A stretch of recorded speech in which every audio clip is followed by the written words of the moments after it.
Hello guys, কি অবস্থা সবার? আশা করি সবাই ভালো আছো। তো আমিও ভালো আছি তোমাদের দোয়ায়। তো আজকের এই ভিডিওতে আমরা ডিএলএস এর এমন কিছু হাইডেন স্কিল আসবো যা তোমরা অনেকেই নতুন অবস্থায় জানো না। সত্যি বলতে আমিও জানতাম না, পরবর্তীতে আমি শিখেছি। তো আজকে আমি এই স্কিলগুলো তোমাদের শিখিয়ে দিব। আর এই ধরনের ভিডিও আরও পেতে অবশ্যই আমার চ্যানেলটা সাবস্ক্রাইব করে রাখবা। আর যদি ভিডিওটা ভালো লাগে লাইক করে দিবা আর কমেন্টে জানিয়ে দিবা তোমার এখান থেকে কোন স্কিলটি বেশি ভালো লেগেছে। চলো দেরি না করে ভিডিওটা শুরু করে দেওয়া যাক। Let's go. আমাদের লিস্টের 1 নম্বরে যে স্কিলটি রয়েছে সেটি হচ্ছে মার্শাল টার্ম। এই স্কিলটি করতে হলে আমাদের স্ক্রিনের নিচের দিকে সোয়াইপ করতে হবে। এই স্কিলটি অত্যন্ত সহজ। তো চলুন দেখে নিই স্কিলটি কিভাবে করতে হয়।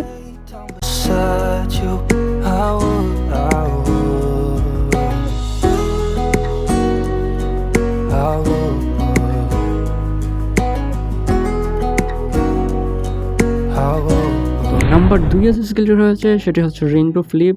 এই স্কিলটি করতে হলে আমাদের স্ক্রিনের উপরের দিকে সোয়াইপ করতে হবে, ঠিক আগেরটার বিপরীত। চলেন দেখে নিই এই স্কিলটি কিভাবে করতে হবে।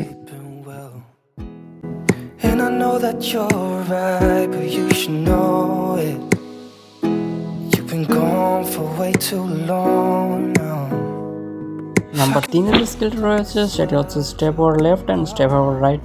এই স্কিলটা আমার মোস্ট ফেভারিটের মধ্যে একটা। ড্রিবলিং করার সময় এটা অনেক বেশি কাজে আসে। চলুন দেখে নিই এই স্কিলগুলো কীভাবে করতে হয়। এই স্কিলগুলো আগেরগুলোর মতোই আরও সহজ। এইগুলো স্কিল একদিকে আমরা যদি ডান দিকে সোয়াইপ করি তাহলে এটা ডান দিকে যাবে, আর যদি আমরা বাম দিকে সোয়াইপ করি তাহলে এটা বাম দিকে যাবে। তাই এটাকে step over right and left বলে। চলুন দেখে নিই স্কিলটা কীভাবে করতে হয়।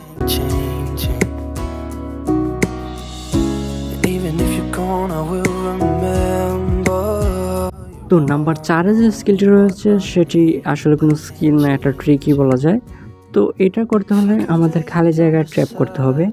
এটা মোস্ট ইউজফুল বা সব থেকে বেশি ইউজফুল একটা ট্রিক। এটা সব গেমাররাই ইউজ করে। তো চলেন দেখে নিই এটা কীভাবে করতে হয়। এটি করতে হলে আমাদের খালি জায়গায় ট্যাপ করতে হবে, যেমন ভিডিওতে দেখানো হচ্ছে ঠিক সেরকম করতে হবে।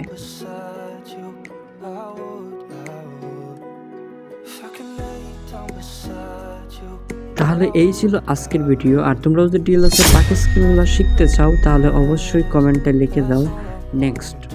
তাহলে পরবর্তীতে সে সম্পর্কে ভিডিও নিয়ে আসবো। তাহলে দেখা হবে নেক্সট ভিডিওতে।